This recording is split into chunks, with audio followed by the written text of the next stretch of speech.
Hello, let's have a look at Hong Kong. Its slang, supernatural sea creatures, grandma's recipes, and sick burns.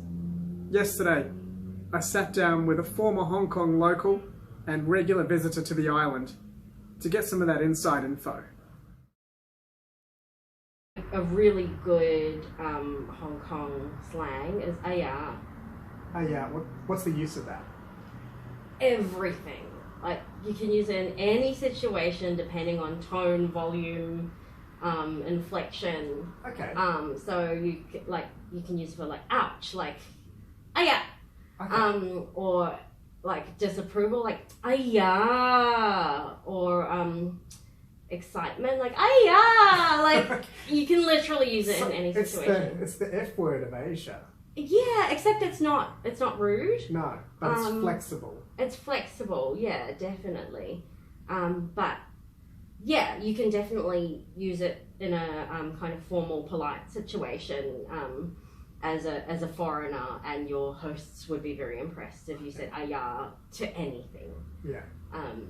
Yeah, but it's good. I like that. There's a Malayalam phrase called ayor. Ayor? Which is like, oh my god, ayor. Did that just happen? Sort of a feel.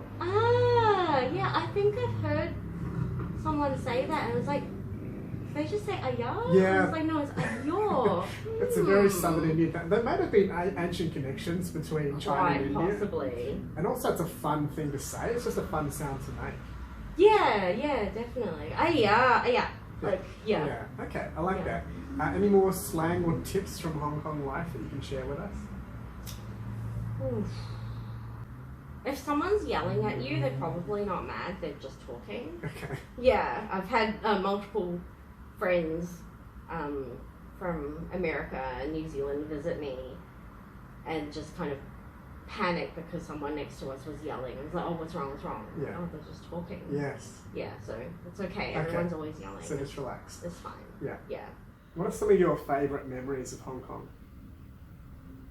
The food. Have to say that. Yeah. Because it's so amazing. Favourite dish? What should we know about? My favourite dish is it's not that exciting. It's congee. I love it because for sentimental reasons, but it's literally plain rice gruel. Yeah. In India we have that's called congee, and we serve it to our grandmothers and great-grandmothers. It's often all they can eat at that age. Right. And that's why it has that sentimental value. Yeah. Is it similar in Chinese? Yeah, it is similar. So it's a popular breakfast food, but it's also often given to the infirm, or like, you know, when you're sick, your mum or whoever's caring, or your grandma would make you jok, because it goes down easily, it's easy to digest, it's bland and unoffensive, so there's definitely a huge comfort element to it. And I usually stay with my papa in Hong Kong. It's usually the first thing that I get is congee and yao teal, which is just a stick of fried dough, and it's like it always tastes better. Right. At grandma's house. Does it come with a dipping sauce? No, you kind of you either eat it by itself or you break off bits of it and throw it into the congee. Yeah. Yeah, so it's like crunchy and right. soft at the so same it's time. Like the Hong Kong equivalent of croutons. Yeah, pretty much. Yeah, delicious. I had it the other day when I was sick, actually. It made me feel heaps better. Is there something about Hong Kong life that we don't know about in the West? When I was in high school in Hong Kong, I had an internship with the World Wildlife Fund studying pink dolphins, which are real. I didn't. So, is that an actual pink or just a hint of pink? Because sometimes natural scientists trick us with that. No, they're bubblegum pink. Okay. They are pink. And wow. We still don't know why that they're. It doesn't sound like a very good anti-predator measure. Definitely not. Yeah, they're born grey. And apparently, so there's like a,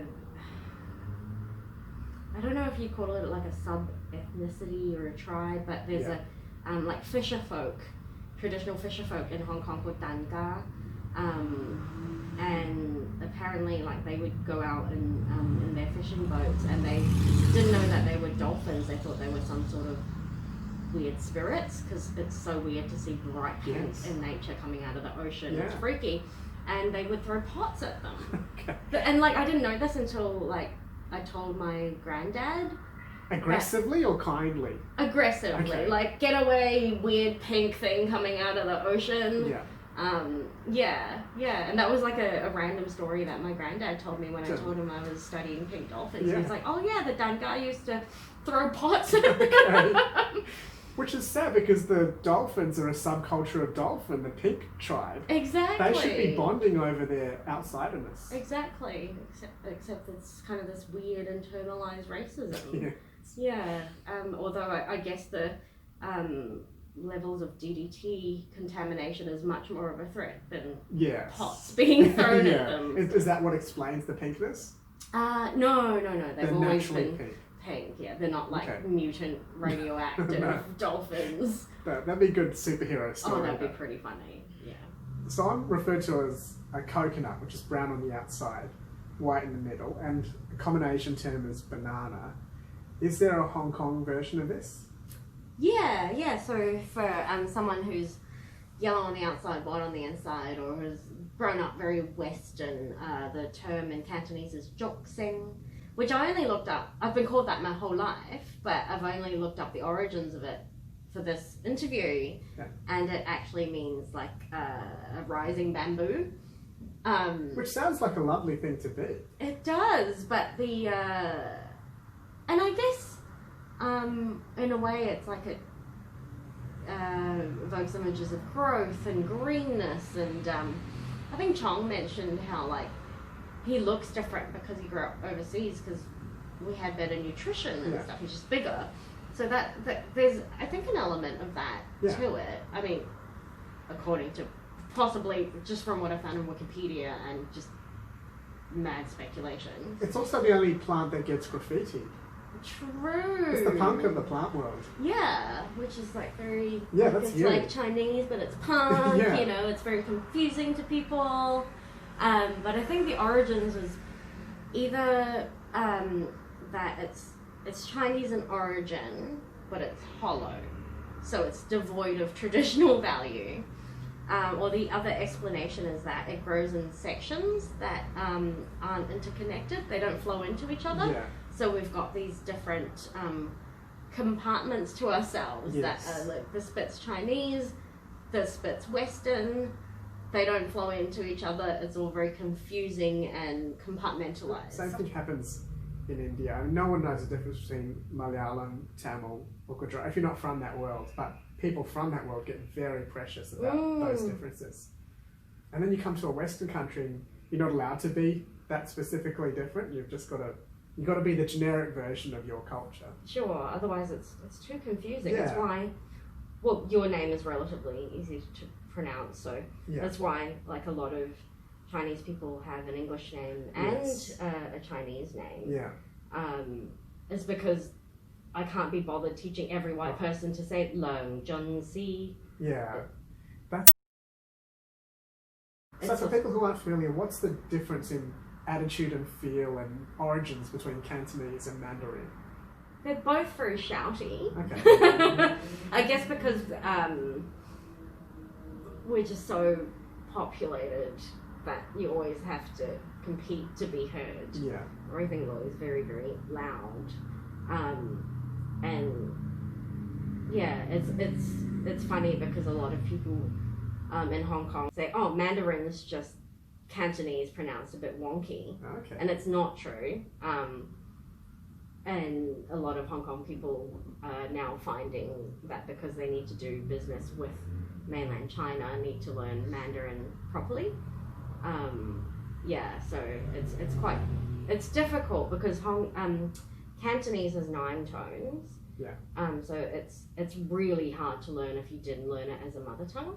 And Mandarin only has 4 tones, but then it's even then it's quite difficult. Like I do this joke in my stand-up, and I totally stole it from my dad. Yeah. But it's like, so this guy in a restaurant goes, 小姐水饺1碗多少钱? But accidentally he says, 小姐睡觉1碗多少钱? Yeah. Did that? Yeah. I Yeah. have no idea what the difference is. Yeah. Sure. So one was, excuse me, miss, how much for a bowl of dumplings? And one was, excuse me, miss, how much have you slept with me tonight? Yeah. Yeah. So it's very subtle if you're not Yeah. used to growing up hearing it and speaking it. Thanks for watching. If you're interested in finding out about some of the more unusual and little known parts of Asia, please stick around this channel. Click on that subscribe button, the circle icon of my face, drinking some pink liquid in Malaysia, and I will see you next week.